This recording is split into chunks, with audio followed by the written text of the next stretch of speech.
Michael Jordan scored 50 points or more in the playoffs 8 times, more than Kobe, KD, LeBron, and Wilt combined. Jordan also had the most 40-point playoff games, more than Kareem, AI, Steph, and D-Wade put together. In fact, MJ is the only player in NBA history who had more 40-point career games than games where he scored less than 20 points. Jordan's godlike aura, brutal trash talk, and physical dominance put fear in opponents' hearts. And while they had to get a good night's sleep before facing the Bulls, Jordan could drink and smoke cigars before the game and still drop 40. His airness made it look easy, and he proved it when the games were on the line. Game on the line, who would take the last shot? Me.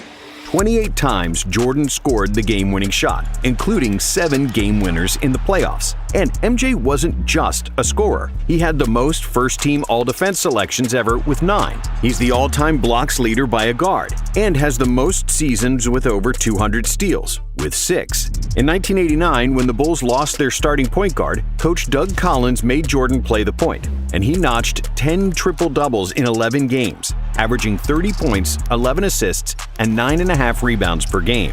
Between 1991 and 1996, MJ played 13 consecutive playoff series where he averaged more than 30 points per game, retiring with 6 rings, 5 MVPs, and a 6-0 record in the final. But despite his seemingly invincible legacy, Jordan did have some weaknesses. MJ led the NBA in field goal attempts 9 times during his 13 years in Chicago, and he was a bit of a ball hog, especially in his early career. Jordan also had some bad playoff games, and he certainly wasn't the most pleasant teammate. So, how good was Michael Jordan actually? And is he really the GOAT? To answer that, we'll start with his genetics and God-given talent. Michael Jordan was supposed to be short. Nobody in his family was taller than 5'9", and as a high school sophomore, Michael was famously cut from his varsity basketball team because he was only 5'11". It sounds sad, but it's true. However, the Jordans were blessed with supreme athleticism. Just look at Michael's older brother Larry, who could dunk at 5'8". So, when an unexpected growth spurt pushed Michael to 6'6", he became unstoppable. By the end of his high school career, Jordan was averaging 27 points, 12 rebounds, and 6 assists. But despite his unreal speed and athleticism, young MJ was still an unpolished gem because he really only played 2 years of high school basketball. As a freshman at UNC, MJ averaged a modest 13 points, 4 rebounds, and 2 assists per game.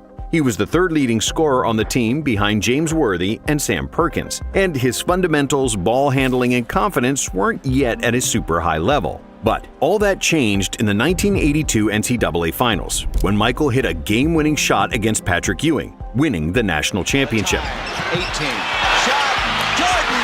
North Carolina has won the 1982 NCAA championship. Jordan said this was the biggest turning point of his career, because after that, his confidence was through the roof. That turned my name from Mike to Michael Jordan. It gave me the confidence that I needed to start to excel at the game of basketball. In the next 2 seasons, Jordan continued his basketball education under Dean Smith and became a complete player. He averaged 20 points per game, was a consensus first-team All-American, and as a junior in 1984, he was named Collegiate Player of the Year. But based on his college career alone, it was hard to predict that Jordan would reach the pinnacle of the NBA.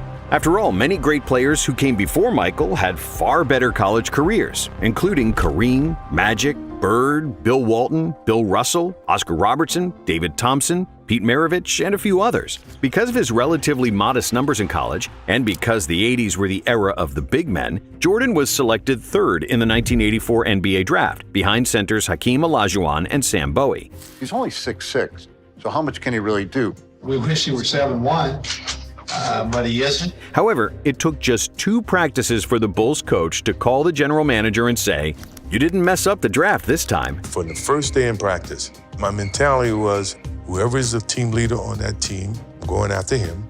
And I'm not going to do it with my voice because I had no voice. I have to do it with the way that I play. When the season started, it took Jordan only 3 games to score over 30 and 9 games to eclipse 40. By the end of the first month, it was obvious that Jordan was supposed to be the first overall pick. While Olajuwon looked like a star, Jordan was more like a supernova because there was nobody in the league faster than him. It seemed almost unfair how he blew past opponents with just a single step who had no answer for his drives to the basket. On top of his speed, Jordan was also the most athletic player in the NBA, with an unmatched vertical jump and hang time. When he drove to the cup, it looked like he was a fighter jet, and his quickness served as a runway for his vertical takeoff. When MJ raised up for a jump shot, it seemed like nobody was ever guarding him, because the laws of gravity didn't seem to apply to Michael.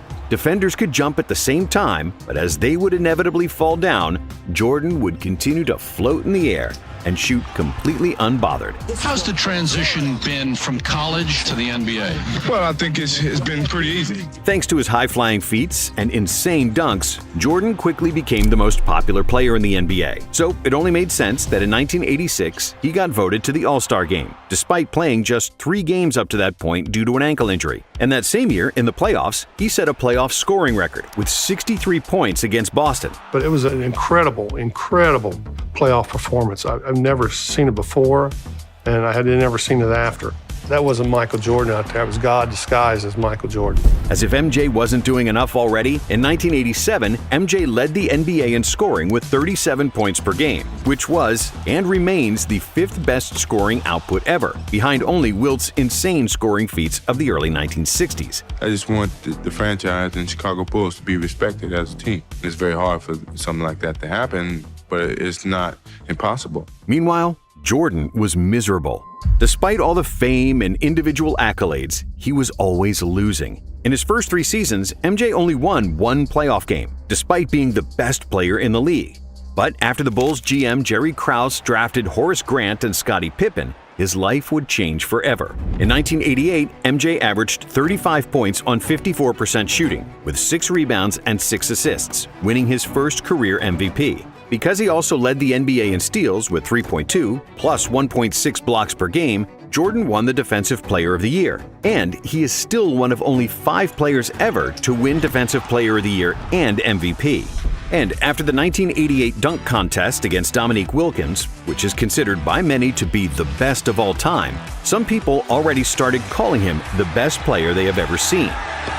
That's got to be a 50. But none of that mattered, because the most important thing to Jordan was winning. And now with Pippen and Grant on the team, the Bulls had their first 50-win season since 1974. Chicago then finally advanced in the playoffs, winning the first round over the Cavaliers, with MJ averaging an insane 45 points per game. However, in the second round, a more experienced Pistons team defeated the Bulls pretty easily, 4-1. It was proof that individual greatness doesn't translate to playoff wins, a lesson Jordan had yet to learn. But that didn't make him any less entertaining to watch. In the 1989 season, Jordan hit his first legendary shot in the NBA, simply known as the shot. A shot on Elo. Good! The Bulls win it! They win it! Set the Cleveland Cavaliers! In the second round, the Bulls got past the Knicks, but they again fell victim to the Pistons, who bullied Jordan with their physicality. And in 1990, it was more of the same. MJ led the NBA in scoring and steals. He was super efficient, but the team couldn't get over the hump and get past the Detroit Pistons for a 3rd consecutive year. In his first 6 years in the league, MJ had won 5 playoff series and lost 6, with an overall playoff record of 25 wins and 29 losses. So after that 3rd loss to the Pistons, the media started doubting Jordan, questioning his ability to play team basketball, and wondering if he was only concerned about himself and his numbers. And in a way, they were right. In the 80s, he was often trying to score out of double or even triple teams, ignoring his wide-open teammates. In 1989, he was a capable passer, averaging a career-high 8 dimes per game, but Jordan always looked to score first and pass second. And he wasn't like Magic, Jokic, or Doncic, who manipulate defenses with their eyes and fake defenders into wrong coverages. Jordan's passing was more reactive. He got rid of the ball only when he saw that somebody was wide open. And since Jordan was like a black hole that sucked all the defensive attention, when he did opt to pass, it was usually for an easy dunk. But despite MJ's ridiculous scoring numbers, the Bulls' offense was always average during the 80s, and they were actually at their best in 1986, when Mike missed 80% of the season due to an ankle injury. It wasn't until 1990, the arrival of Phil Jackson and the emergence of Scottie Pippen, that the Bulls' offense cracked the top 5 in the NBA. Pippen's passing and pushing the ball in the open court created lots of space for Jordan, who could finally trust someone else to make plays for him consistently. But Pippen's value was maybe even more pronounced on the defensive end. With an enormous wingspan, agility, and a motor to cover multiple players on one possession, Scottie was just what Michael was missing. Pip's presence allowed Michael to play free safety on defense, jump into passing lanes for steals, and he didn't need to waste his energy guarding the best opposing player, because Scottie usually did that.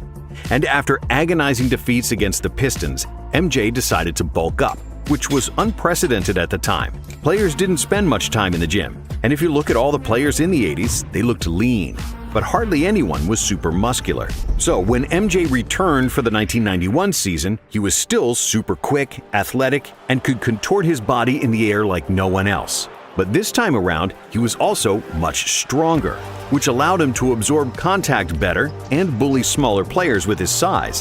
What also helped Michael was the arrival of coaches Phil Jackson and Tex Winter, who instituted the triangle offense, which was based on cutting in open spaces and playmaking out of the post. If executed properly, the triangle was believed to be the most optimal offense to optimize spacing.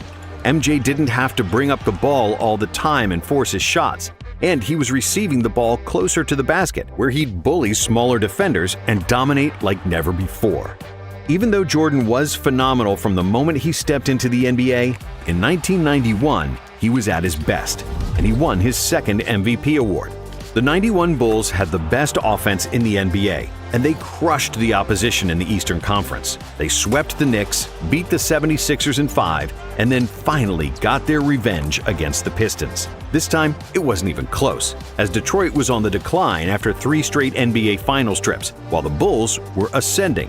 MJ swept Isaiah and the Pistons, who famously left before the final buzzer of Game 4, refusing to shake the Bulls' hands. We finally got over the hump of the loser's mentality. We were starting to become a winning franchise. And, the sky was the limit. But in the NBA Finals, another legend awaited, Magic Johnson. And it seemed like the 5-time NBA champion still had the upper hand when the Lakers defeated the Bulls at home in Game 1. That is, until Phil Jackson made the adjustment to have Pippen guard Magic, which turned the series around. And in Game 2, Jordan dazzled the world with another iconic move, switching hands mid-air to score an acrobatic layup. Oh, a spectacular move by Michael Jordan! The Bulls won the next 4 games, and at last, the championship. Jordan's hunger for an NBA ring was finally satisfied. Throughout the playoffs, MJ averaged 31 points, 8.5 assists, 6.5 rebounds, 2.5 steals, and 1.5 blocks, shooting a career-high 56% from the field. Jordan is the most talented player in the NBA, by far.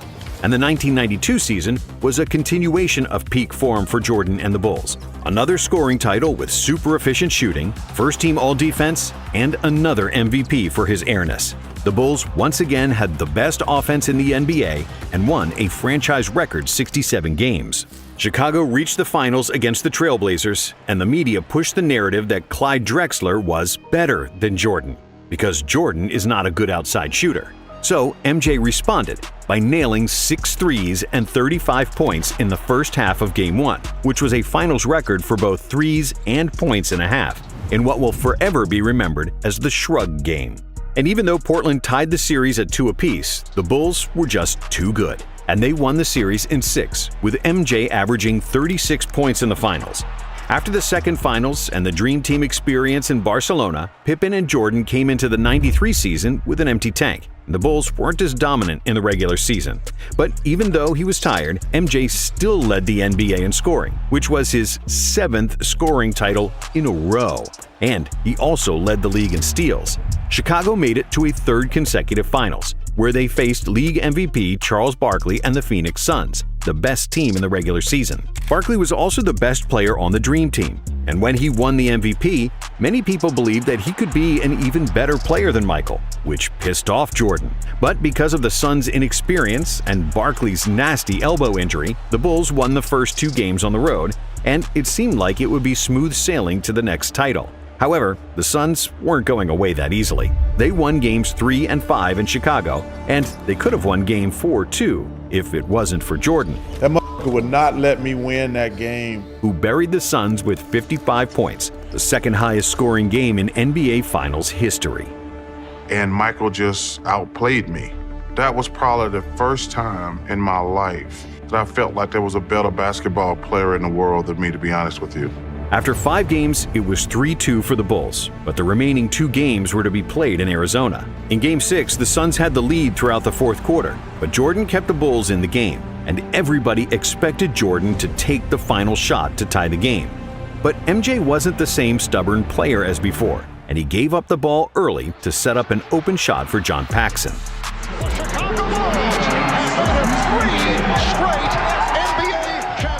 That was it. A three-peat, and MJ's legacy was set. Jordan finished the '93 finals with averages of 41, 8, and 6 on 51% shooting and 40% from 3. And this wasn't even his best playoff series statistically. MJ was on the top of his game, and his basketball IQ, winning mentality, and physical dominance all synced in perfect harmony. Jordan showed his otherworldly ability to beat an opponent one-on-one, separate double teams, attack the rim, but also to find open teammates. If we compare the 1993 Jordan to his early NBA years, the growth was evident. When it was needed, he was pressing full court defensively. When nobody could score, he recognized it and carried the Bulls. And when he got doubled, he gave up the ball without trying to be a hero. In terms of basketball skills, Jordan was physically a much stronger player who became a master of footwork and post-up game. When he reached the desired position with his back to the basket, he'd turn and stay in the air for what felt like an hour longer than his opponent, only to hit a patented turnaround jumper clean as a whistle. The memories of anyone doubting him were long forgotten. Everybody knew he was the best player alive, and many believed after that three-peat he was already the best of all time. My love for this game is strong. I'm going to be here as long as my love is strong, Jordan told reporters after the finals in a champagne-soaked locker room. However, just 1 month later, his father was killed, and Jordan retired from basketball for a year and a half. The love for basketball was put on hold. I had him for 32 years, and he taught me a lot in 32 years. You know how many kids get that opportunity? Very few. In today's society, get the chance to spend that much time with their parents and get that type of influence. 18 months and a stint in minor league baseball later, and the itch for the game became too strong. So Jordan released arguably the most famous 2-word press release of all time. It came in a 2-word statement which is now just begging to have a Nike campaign built around it, quote unquote, "I'm back." And it didn't take Jordan too much time to show that he was still the god of basketball. In just the 5th game after his return, he poured in 55 points against the Knicks in the infamous double nickel game. But overall, MJ struggled with his shot, shooting a career-low 41% from the field. And it turned out that playing baseball for a year and a half took a bite out of his greatness. Even the best players need to practice. And in the second round of the playoffs against Orlando, things didn't go according to plan. Even though Michael averaged 31 points on 48% shooting, the Bulls weren't as strong inside. Horace Grant, who used to be their starting power forward, was now playing for Orlando. And together with a young Shaq, the Magic simply outmuscled the Bulls in the paint. Many people will say the Bulls lost in '95 because Jordan wasn't in peak form after his baseball hiatus. And there is some truth to that. But Jordan actually averaged his usual numbers. Really, basketball is just a team sport, and they lost because Orlando was much bigger and deeper than them. Thankfully, the Bulls management knew that too. Last week, the Bulls announced the acquisition of a player many people consider the most controversial basketball star in the NBA. They added Dennis Rodman to the team, the best rebounder of all time, and one of the fiercest defensive players ever. I don't care. Whatever. What's up?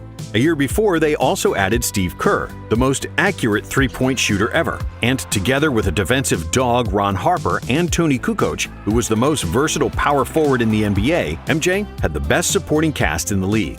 In the 1996 season, the Bulls were so good that they became only the second team in NBA history to lead the NBA in offensive and defensive rating. And their plus 13.4 net rating is still the best ever. Their 72-10 record was the best of all time, and, of course, Jordan won an MVP, averaging 36-4. As for the playoffs, there was no stopping the Bulls. Only the Sonics in the finals showed any kind of resistance, and Gary Payton was the first defender to have slowed down Michael. But he couldn't beat him, and Chicago won their 4th title, with Michael crying his guts out in the locker room because it was the first championship he won without his father. I know he's watching. This is for Daddy. I'm very happy for him. He's a voice of reason that always drove and challenged me. That's the type of father I have. Like a friend? Yeah, like a friend. And when the 1997 season started, the Bulls continued to rule the NBA. With 4 Hall of Famers, the most accurate three-point shooter of all time, and other excellent role players, no team could match up with Chicago. Running the triangle like a well-oiled machine, the Bulls dominated the regular season with 69 wins, and getting to the finals seemed like a walk in the park, as they only lost 2 games in 3 playoff series. But in the finals, it wasn't that easy, because they played the formidable duo of Stockton and Malone and the Utah Jazz. This series would be remembered by the infamous flu game, where Jordan suffered from food poisoning and had a fever before the pivotal Game 5 when the series was tied. But Jordan played through the illness and managed to squeeze every atom of strength to score 38 points, and the Bulls won, 90-88. In Game 6, Jordan trusted Steve Kerr with the final shot, and Kerr hit a jumper for the win in the final seconds.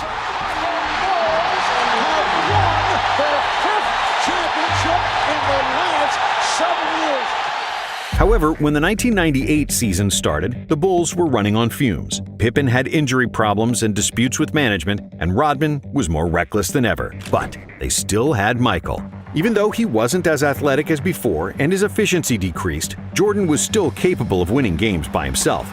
The Bulls finished with 62 wins despite Pippen missing half the season, and that's why Jordan was named NBA MVP for the 5th time. In the playoffs, the Bulls survived the Indiana Pacers in the Eastern Finals, winning Game 7 by 5 points. And then, in the finals, Utah awaited again, hungrier than ever. In a tough defensive series where neither team scored 100 points, Jordan proved his clutch factor once again, hitting arguably the most famous shot in NBA history over Byron Russell. Jordan, open, Chicago with the lead! 6 championships in 8 years, with 6 awards for the Finals MVP, and Jordan achieved basketball immortality. And if this is the final chapter, what a way to close the book. After 1998, Jordan retired for the 2nd time, which was the end of his prime, and we can sum up his career with the Bulls in 3 parts. The first part being between 1984 and 1990, when he was easily the most athletic player in the NBA, a scoring machine beating players with speed and leaving defenders stuck in the mud. But basketball is a team sport, and Jordan didn't have enough quality teammates around him, and those who he did have, he didn't trust. The second part was the first three-peat, when he slowed down a bit and wasn't going 100 miles per hour on every possession. MJ was then physically stronger, he became a master of all facets of the game, improved his shot, and started trusting his teammates. And then came the second three-peat, where the Bulls had the deepest and most versatile team in the NBA. The Bulls with Pippen, rookie Kukoc, and Kerr won 55 games in the 1994 season, and they played without Jordan, Rodman, and Harper, who was maybe the most underrated teammate MJ ever had. When they all got together in 1996, it was game over for the league. But having good teammates is essential to winning in the NBA, especially when you're past your physical prime. Jordan lost a chunk of his quickness during the second three-peat, but that's like when a Ferrari loses 100 horsepower. It's still faster than almost anything else on the road. And that answers the question, how good was Michael Jordan actually? Even when he wasn't at his best, Jordan was still the best player in the league. If you divide his career into 3 parts, each part would suffice for a Hall of Fame career. In his first 6 seasons, Jordan didn't win a ring, but he was the most electrifying athlete the NBA had ever seen, with unreal stats and winning all possible accolades. The first three-peat was Jordan at his best, showcasing a level of basketball that's rare and few, if any, have touched. And with his second three-peat, the Bulls won 72, 69, and 62 games in the regular season, and capped it off with 3 championship rings, losing just 13 games in 12 playoff series from 1996 to 1998. The only season of his career where Jordan wasn't the best player in the league was probably just his rookie season. Jordan was the best player in the world for over a decade, something that can be said only of 3 other players, Wilt, Kareem, and LeBron. But while Kareem's individual and team accomplishments are similar to MJ's, Jabbar wasn't the best player on his team for 3 of his 6 championships, and he only has 2 Finals MVPs compared to Jordan's 6. Wilt's scoring numbers from the 60s were impossible to reach even for Jordan, but he only won 2 titles and was constantly losing to Bill Russell. And finally, there's LeBron, who might be the most complete basketball player ever, and due to his longevity, he is the statistical GOAT. But LeBron only has 4 titles and has lost 6 times in the finals, including the 2011 dud against the Mavs, where he played a catastrophic series that cost Miami the championship. And that's something that never happened to Jordan. And because of his decade of dominance, a 6-0 record in the finals, with 6 finals MVPs, and the biggest impact on NBA popularity worldwide, it's hard to say that Jordan wasn't the greatest player to ever touch a basketball.